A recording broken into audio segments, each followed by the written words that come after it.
O desafio é converter algo que gira para algo que vai e volta.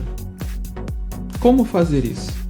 Os motores, eles têm esse movimento, mas muitas vezes precisamos de algo que se movimente em apenas uma direção.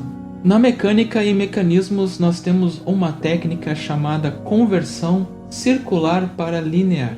E eu vou usar as peças deste kit para ensinar essa técnica para você. Então eu vou mostrar um exemplo de onde eu precisei usar essa técnica. A técnica consiste em encontrar um ponto fora do centro da circunferência e ali então fixar algum tipo de alavanca.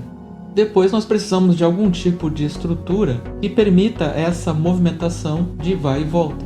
Depois nós criamos algum tipo de junção móvel e está pronto então o nosso mecanismo de vai e volta. Basta agora usar um pouco de criatividade e imaginação e colocar algum tipo de movimento mecânico aqui. Você vai ver essa técnica em muitas máquinas do dia a dia, como aquelas que o pessoal usa para quebrar pedras e até mesmo as máquinas de fazer tatuagem.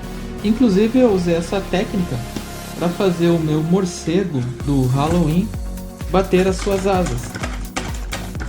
E agora com essa técnica eu posso dar vida ao meu animal preferido.